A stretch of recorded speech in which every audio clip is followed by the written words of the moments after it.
Olá, aqui Silvia Camussa, gravando sobre as tradições da democracia liberal e soberania popular. Bom, em geral, eu acompanho o debate sobre democracia olhando sempre essas duas tradições de pensamento. A tradição liberal foca a democracia mais como sistema político.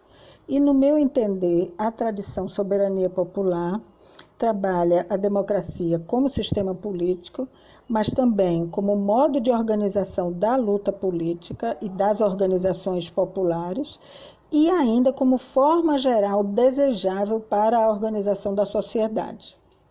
Então, vamos lá.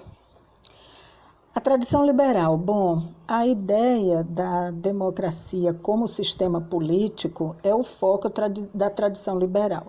Dificilmente essa tradição, nem considera a possibilidade de uma sociedade totalmente democrática, né? Então, ela se restringe à democracia como sistema político. A ideia de sistema político vem da Grécia, trata mais ou menos assim, de como é que se organiza o poder e a autoridade para governar um povo.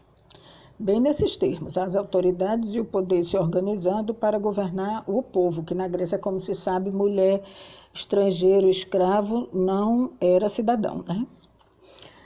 Bom, mas a democracia moderna, essa que a gente vive hoje, começou a existir no mundo lá pelo século XVIII, especialmente com as revoluções burguesas que derrubaram as monarquias absolutistas na Europa e nos Estados Unidos, porque são duas referências importantes, a Revolução Americana, de 1776, e a Revolução Francesa, de 1789. A inovação nessas revoluções burguesas foi tirar o poder hereditário dos reis e instituir a eleição de governantes. É a marca da tradição liberal de democracia, é ter eleições com diversos sistemas eleitorais, varia muito, mas com a participação do povo. Entretanto, a democracia liberal é considerada uma democracia passiva, já que a população elege, delega poder a seus representantes e eles governam e a população só volta a debater política na eleição seguinte. Mas essa é a concepção da tradição liberal de democracia. Ela está na base, por exemplo, do Estado de Direito, especialmente os direitos individuais. É muito presente na tradição liberal de democracia. Agora vamos para a tradição de soberania popular, que, como eu falei, tanto pensa a democracia como sistema político, como prática política e como forma geral de organização social, né? Então, a soberania popular introduziu no sistema político algumas coisas muito importantes. A ideia de voto universal foi uma delas, porque na democracia inicial, liberal, o voto era censitário, dependia de nível de renda, de propriedade, né?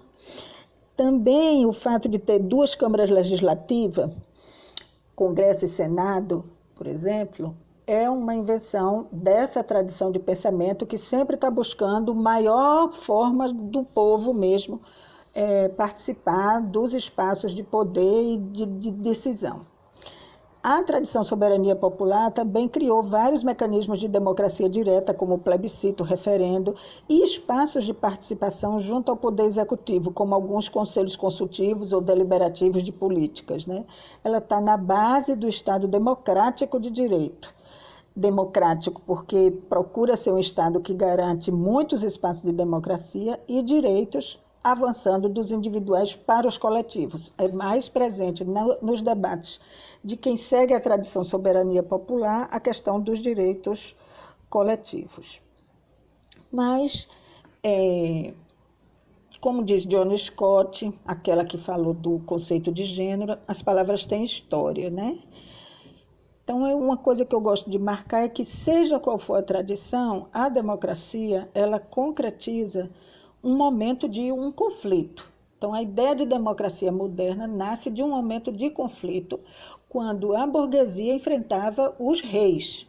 né, e as monarquias absolutistas. Então, a burguesia ascende ao poder pela via, sem ter sangue azul, pela via de eleições, mas ela não altera outros conflitos que estavam colocados com menos força naquele momento. Por exemplo, o conflito da propriedade privada ou qualquer coisa que o valha. Então, ela é um momento de um conflito e ela vai se alargando cada vez que novos conflitos alteram a própria democracia.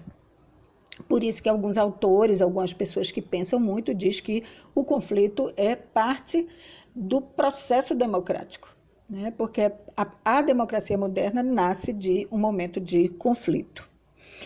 E por isso, alguns querem domar a democracia para manter os interesses da burguesia com manutenção das desigualdades sociais, é a tradição liberal, mantém a democracia no voto, e outros querem aprofundar essa democracia, trazendo novas contradições, novas situações de conflito, para aí alargar a democracia e combater as desigualdades, alcançar mudanças estruturais e crescer na tradição da soberania popular.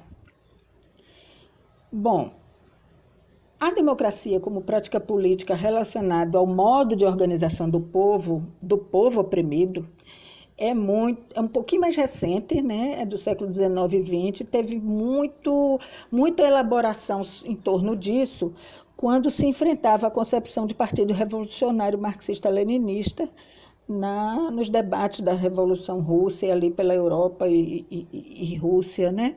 Muita troca de ideias e enfrentamentos, um modelo hierárquico, centrado, vertical, contra outras possibilidades. Na Europa, uma crítica conhecida é Rosa de Luxemburgo, uma socialista democrática que, embora fosse uma pessoa de partido, revolucionário, leninista inclusive, criticou sempre a ideia de vanguarda e valorizou muito a auto-organização da classe nas fábricas, no território, nos partidos também. Ela pensava constantemente na importância da auto-organização, não ser organizado por uma vanguarda ou por uma classe dirigente do partido, mas se auto-organizar, que essa experiência de auto-organização é em si mesmo formadora política. Também os anarquistas socialistas não hierárquicos na Europa confrontaram muito e elaboraram muito sobre noção de democracia no processo de luta e no modo de organização do povo, né?